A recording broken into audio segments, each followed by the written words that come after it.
Welcome and welcome back, everybody, to the OK Grognard Show. Today is Wednesday, April 22nd, 2026. Just after 10 a.m. Central in beautiful Lake Geneva, Wisconsin. And today we're going to do a little unboxing after a fashion. It's the miniatures from the Kickstarter for the Dungeon Dwellers RPG. As you can see on the title card there, you get the books and the PDFs and a number of print extras. Those have not arrived yet. They are being finalized. What's going on with this? I gotta fix this camera one of these days. It's gonna keep dropping, huh? I'm getting shorter. No, I'm not. I'm getting taller. I'll just keep hunkering down a little bit. In any event, if you did the miniatures only pledge, you got what I'm showing up there. Hey Vince is in the chat. How you doing, buddy? Good to see you. Just doing a little showing off some miniatures today. What do we got here? Let's see. Oh, you know what I can use? I can use the hand cam. Because what do I got on the hand cam? I've got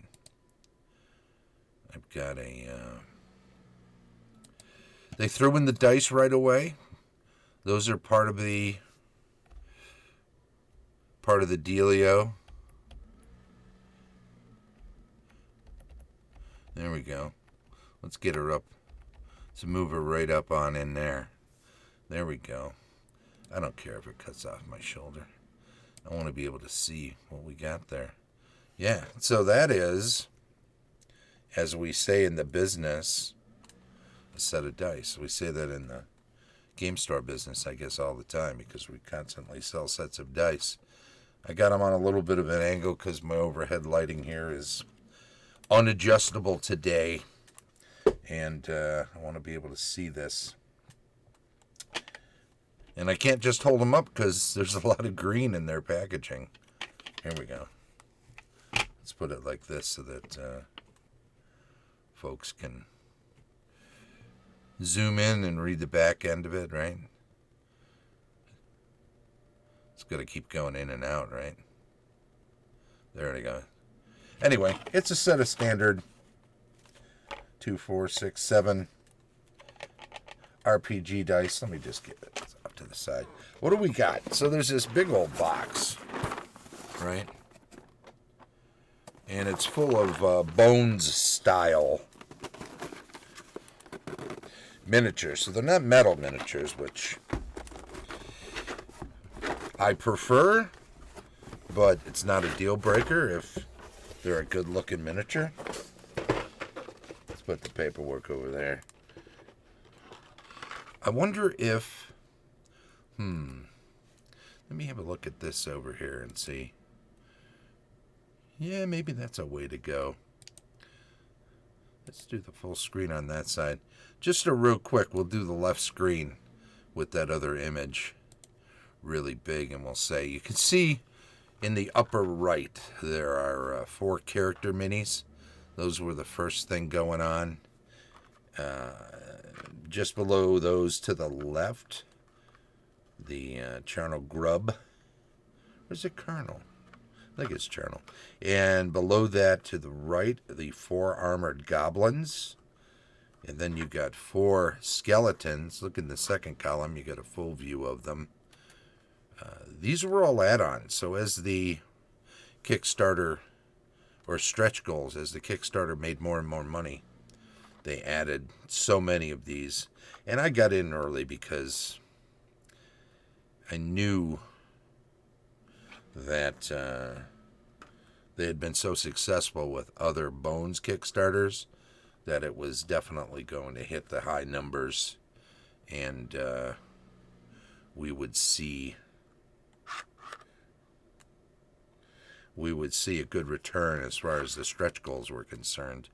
Look at the Wraith and the Ogre, a couple of centipedes, a Feimengratch, which is, you know, a sort of beholder type creature with the serial numbers filed off. You got a couple of ticks, a moor troll, which is a good looking troll. I like that. It's almost, you know, I guess depending on how you paint it, you could use it as an ogre or a small giant. And cultists, a couple of those. You've got, I prefer cultists without a pointy hat on them. They're just a little too close to home for me. Looking in the upper right column, get a little better picture of that lesser basilisk.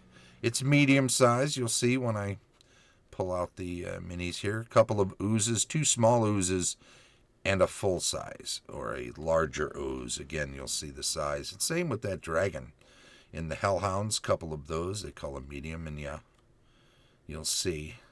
Fire beetles, a minotaur, a harpy, a rictus, which is a sort of a skeletal warrior or some sort of undead warrior, a hobgoblin, and then you've got that banshee. So that's a lot of stuff.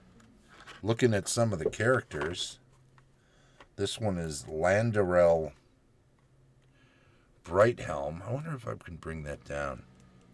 Yeah, let's do that. Bring it in a little closer. Beautiful. All right. Landarel Brighthelm. He's a wizard. That is a wizard from the photo. And then, what else do we have? We had a dwarf. Herrick Stronghammer. He's their cleric. So we had a wizard and a cleric. And, of course, we've got to have all 4 food groups, as most DMs like to call them. There's a rogue. Let's see if we can bring that into focus. Trissa Cloverhill. Back from my hometown, I guess, right?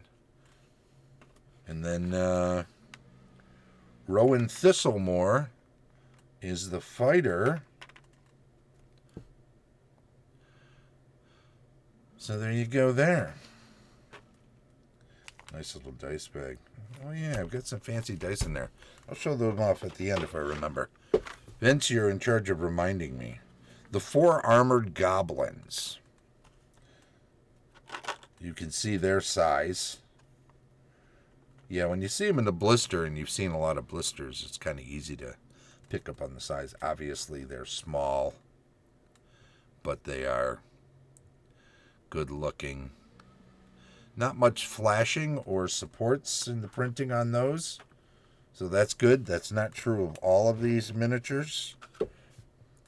Remember now, their charnel grub is their version of a carrion crawler, I guess. So there you go. Huh. We got to fix both of these things, don't we? What else do we got here? We'll just throw that up over there. Maybe we can make some more room. The armored skeletons. We saw what these babies looked like in the picture, but there they are, face to face, because there's 4 of them, right? Not bad. You get 4 in a packet. Now, of course, you can grab the numbers off the packets of these as I show them. That is the Wraith. Yeah, let's tip it this way. A little easier to see then. 7158. What's the next thing down the line? Oh, yeah. Now, that's an ogre. That is an ogre. That is their version of an ogre, and it is a meaty figure, as you can see. Nice face. Got the earring. Got the loincloth. 07159. Ogre Thumper. So, friend of Bammy, I guess. Doesn't eat rabbits. Doesn't eat bunnies. An ogre with a heart of gold. These monstrous centipedes are not grotesquely large. I like the size of these. I like the size of giant insects that aren't always colossal. I got a couple of rubber dollar store beetles and spiders that I like to break out on occasion when there's a group of characters that are higher level. That's fun. Here's that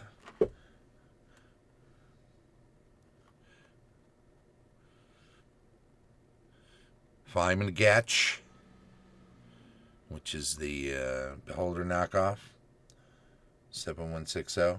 Yeah, you know, it's kind of neat. It's got that armor on the back. It's got a nifty base, which is like it's floating over top of a stalactite. Which one comes from the ceiling, Vince? Do you remember off the top of my head? I know there's a mnemonic that I used to use to remember it, but I can't think of it right now. A couple of ticks. Those are, let's say they're on the larger side, I think, for insects, for giant ticks. But they're monstrous. They're good. 7173 on the number on those. If you like those, I want to go check them out on the Reaper website and maybe pick up something. What is this one? Oh, that's on the next. Let's hold off on that one. Let's get down to, well, let's look at the cultists. Right? If we turn them, I guess we can see one of them that isn't butt over tea kettle. 7163, couple of cultists, good to have, in case you need to rock those in your world. And look at the size of this basilisk. This is pretty good because a lot of them might be too large. Now this is a lesser basilisk, according to the naming convention here. 07162. It might well be that you want to put a basilisk in a tighter location, and a regular sized basilisk and the minis that goes with it is just too big for, you know, a bunch of 5-foot wide passageways. Put that like that. There we go. More troll. Less troll. Mordor, Lestor, Gondor. There we go. Let's have a closer look at that. You could see he's got his tongue sticking out. He's obviously ravenous, which is an important feature of a lot of trolls. 07161. I think that's a pretty nice troll figure in particular. I should, occasionally mention the artist, but it's hard to see on there. It will be on the Reaper website, so pop over there. I encourage people to buy miniatures from Reaper when they want some miniatures, and Reaper has what you want. Oozes. So look at the size differential there. You can see my finger. You can see the size of the blister pack. See, the smaller ones are little nubs, a bit bigger than like a pencil eraser, for those who remember pencils. Oozes, 1 medium and 2 small. 07164, lovely. That's very nice. And of course, right under the oozes in the image, we've got a dragon. 07165. And it's a good sized dragon too. They call it a large. Dragons in my own setting, in my games, they don't get much bigger than that. Stalagmites come out of the ground. Tights from the ceiling. I'm not 100% sure.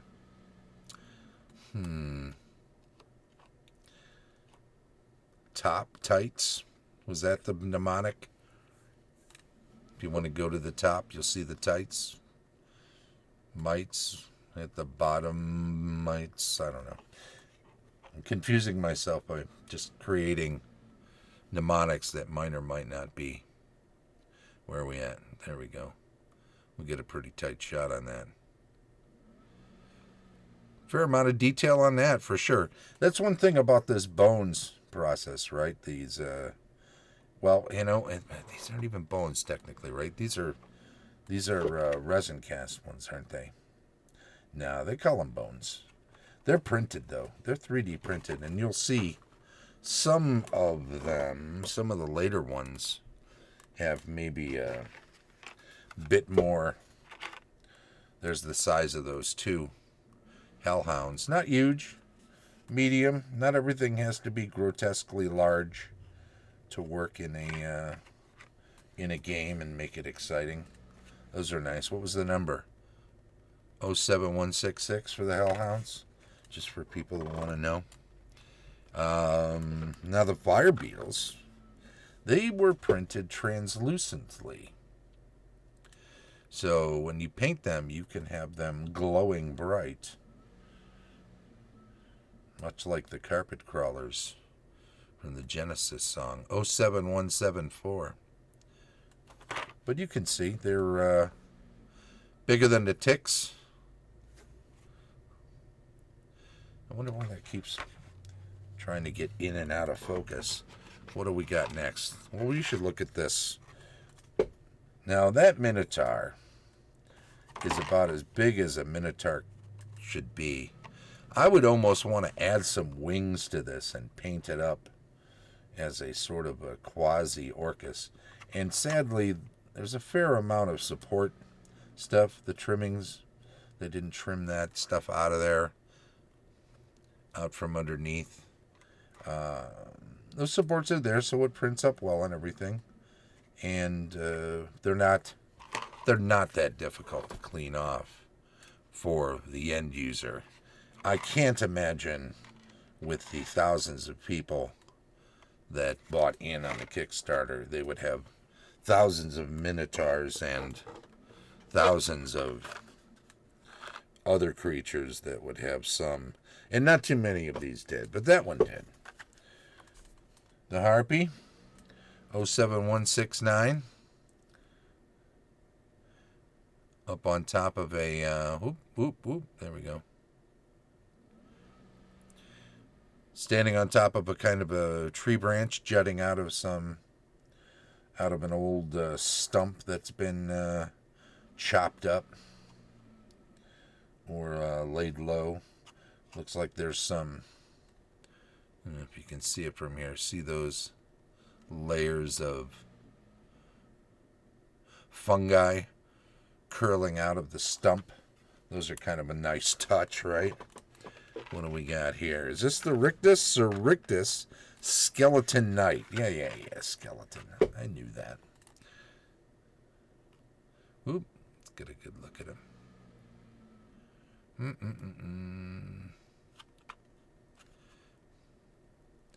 Can we see his face? Maybe because he's inside the blister pack, it's tough to get a focus on him. You get a nice picture earlier in the video here, 07170, and you can get a nice look at that there. Just a couple more here, like this Hobgoblin. It's actually a pretty nice. So this is a female Hobgoblin warrior. You don't get a lot of female hobgoblins and whatnot. Googled it. He was correct, says Vince. For once, LOL. Here's a memory trick. According to Google, stalactites hold on tight to the ceiling, while stalagmites might one day reach the ceiling. Looking forward to seeing those fancy dice. Yeah, those are something, huh? And that Hobgoblin, female Hobgoblin warrior, 07167. It's a nice Hobgoblin. Comes with a shield. Shield is not attached, so that you could actually add a different kind of shield. If you have a bunch of Hobgoblin miniatures, you're trying to fit that into a small army of some kind, and you want to use a different shield so it fits in better, maybe with White Hand of Saruman or whatever the tribal insignia is. Collect Mournful Spirit. This is the Banshee. Maybe my fingers weren't in there. Something to figure out before you do the video, right, Mark?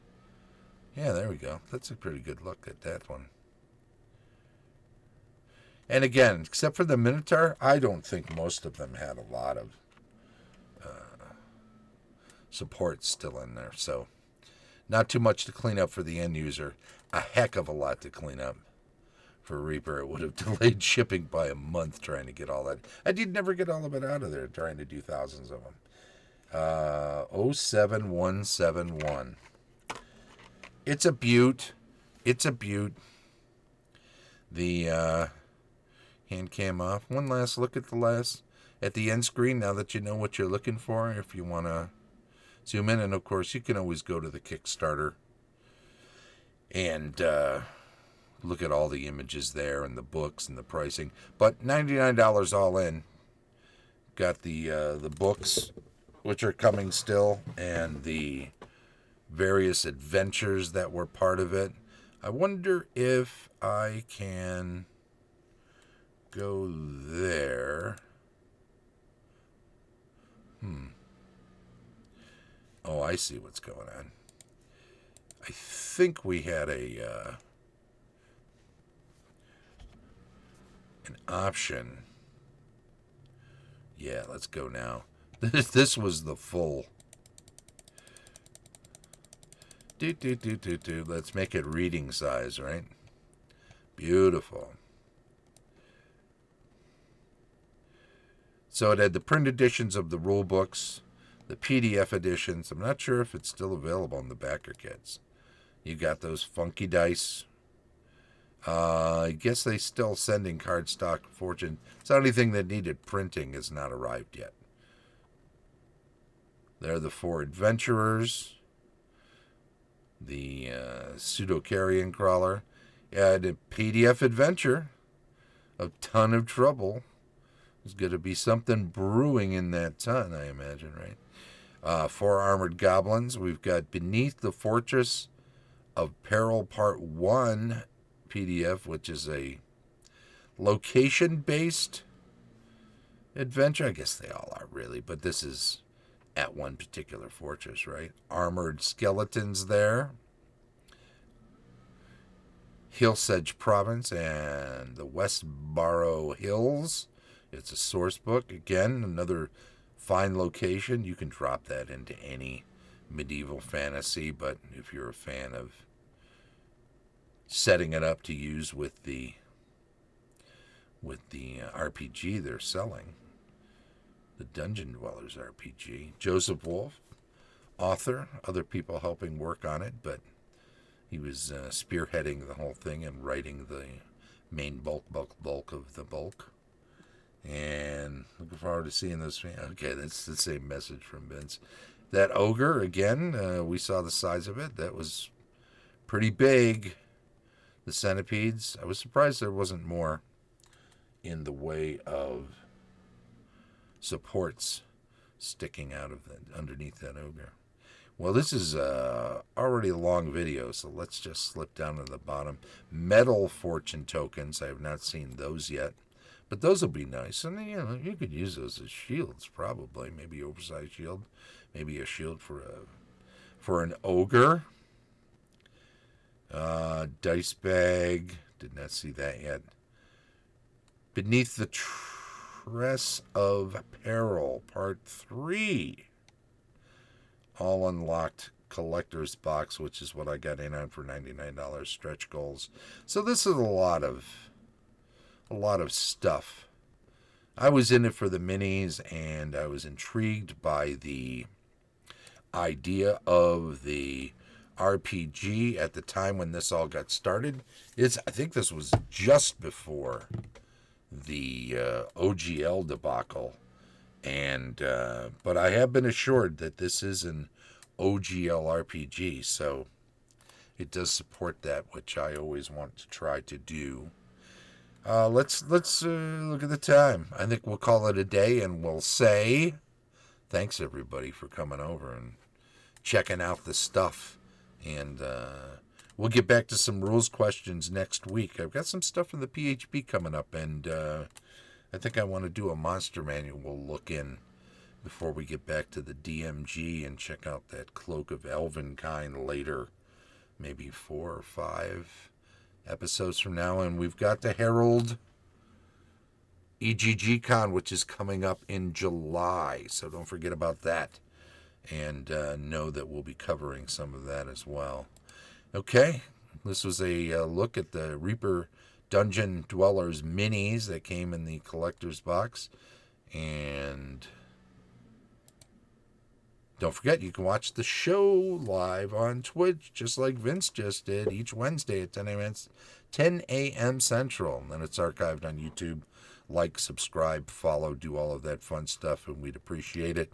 Feel free to leave comments like some of our supporters do. And you can support us even at the free level on Patreon, just as does Tom Tellis of Fat Dragon Games, Carlos Slicing of Castle Entertainment, Heath Farndon of the Antipodean D20, Dave O'Brien, unauthorized user, Dethangel Shadow, Heidi and Eric Gygax Garland of Gaxland, Vince Ragusa of the Maroon Room, an excellent prog rock band, Daniel Caldwell of Griffin and Gargoyle, Martin Thomas of Daddy Rolled a One, a great YouTube channel, Christian Garcia, Stephanie Lesniewski-Gruchow, Cera Toppilopkus, Colin Szablewski, Sergeant Zeno, Bruiser, Nate Moser, Rod Garcia, John Smith, and as always, Shane Bradley, DM Extraordinaire. This has been the OK Grognard Show from beautiful Lake Geneva, Wisconsin. Bye-bye.